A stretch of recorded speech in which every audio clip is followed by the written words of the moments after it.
On July 22, 1979, the newly appointed president of Iraq, Saddam Hussein, staged one of the most infamous political spectacles of modern history.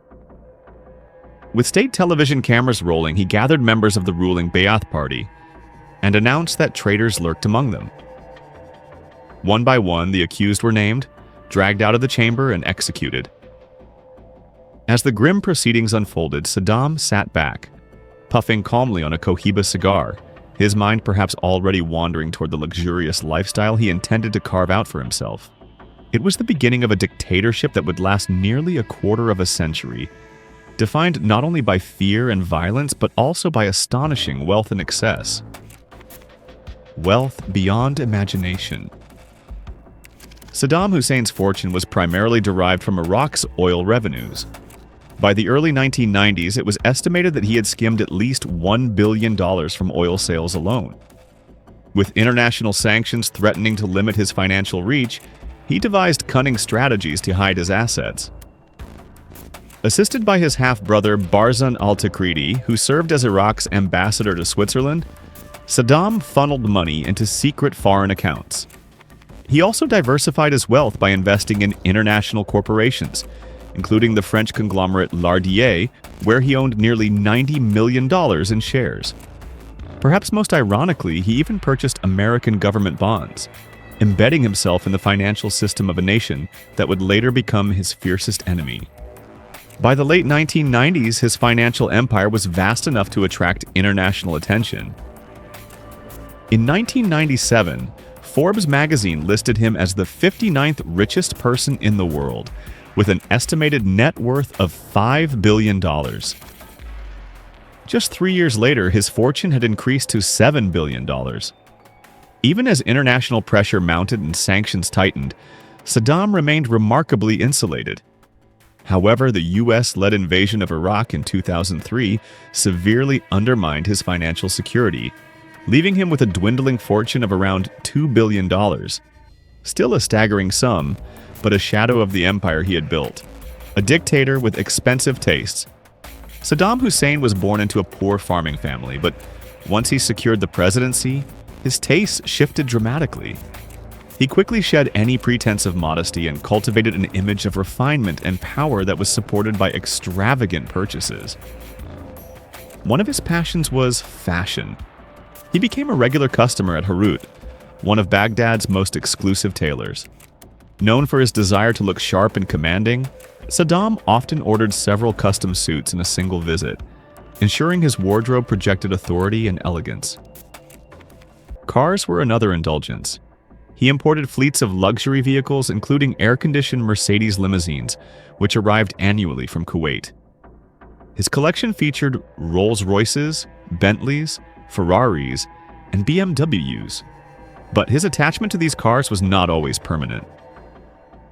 In one notorious act of rage, he doused his son Uday's entire fleet in gasoline and set it ablaze, punishing him for drunkenly killing 3 men at a party. Yachts represented an even grander extension of his wealth. The most famous was the Al Mansour, a massive vessel outfitted like a palace on water. Its interiors were lined with marble and gold-plated rooms, a 200-seat dining hall, a helipad, and even a miniature submarine escape pod. Rumors swirled that it also carried hidden missile launchers, transforming it into a floating fortress. Strikingly, Saddam never once boarded the yacht, which today lies as a rusting relic in southern Iraq, used by fishermen as a picnic site. Art and decoration also captivated him. His private quarters were adorned with works by Rowena Merrill, an American fantasy painter whose erotic depictions of muscular men and scantily clad women battling demons and dragons seemed an odd choice for a dictator who outwardly styled himself as a conservative patriarch. The juxtaposition of his authoritarian persona with these fantasy images only deepened the aura of contradiction that surrounded his rule. The dictator's dining table. Saddam's culinary taste grew just as extravagant as his wardrobe and fleet. Having grown up on a simple diet of rice and beans, he quickly developed a taste for imported Western delicacies once in power. Barbecue became a particular favorite, especially spare ribs, which he often paired with Portuguese Mateus Rosé wine or Johnny Walker Black Label whiskey. He also loved barbecued pheasant, a dish he frequently served to family and friends during informal outdoor picnics, with the birds often hunted by Saddam himself. Food was flown into Baghdad twice a week, carefully screened and X-rayed for poison before being served by European chefs. Saddam's security paranoia extended to his dinner plate, but that did not diminish his appetite for luxury. When he dined out, he chose only the finest establishments in Baghdad, including Danir and Matam al-Matam.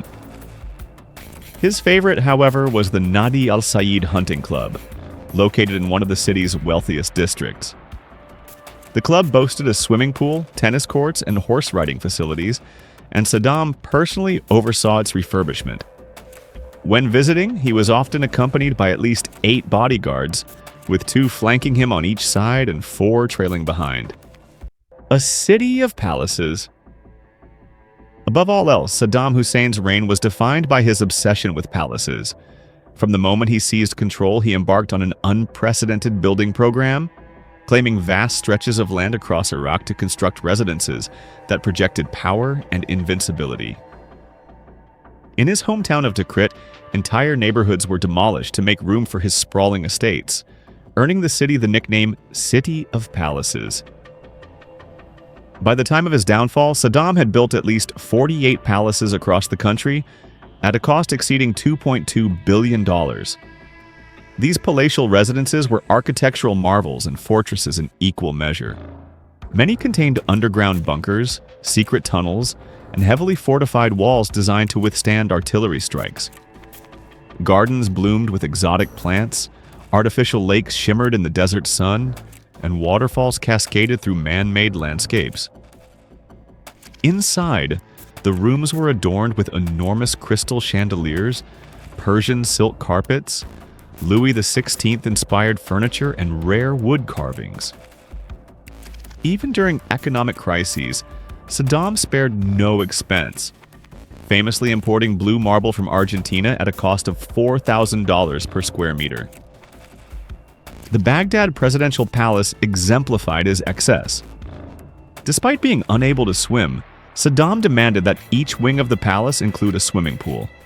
He also insisted on ornate thrones in every residence, using them to greet visitors in a regal manner. His paranoia dictated that he never stayed in one palace for long, moving constantly to keep assassins at bay. Squadrons of the Republican Guard patrolled each compound, ensuring that his fairy tale world remained impenetrable to outsiders. Saddam's architectural ambitions extended beyond his personal palaces. In 1999, for his birthday, he ordered the construction of a resort city called Saddam al-Tartar, located 85 miles west of Baghdad. The project cost hundreds of millions of dollars and featured stadiums, hospitals, amusement parks, and over 600 luxury villas reserved exclusively for his closest allies. It was a surreal vision of opulence in a country where ordinary citizens struggled with poverty and deprivation. The fall of a tyrant. For all his billions in luxuries, Saddam Hussein's downfall came swiftly. After the US-led invasion of Iraq in 2003, he was forced into hiding. When American forces eventually captured him, he was discovered not in a marble-lined palace or aboard a luxury yacht, but in a cramped underground bunker near Tikrit. The contrast between his past grandeur and his final circumstances could not have been more stark. When he was executed in December 2006, the trappings of his former life had all but vanished. In his prison cell, all that remained of the once mighty dictator were a pile of clothes, some papers, a few bottles of water, and a box of his trademark Cohiba cigars.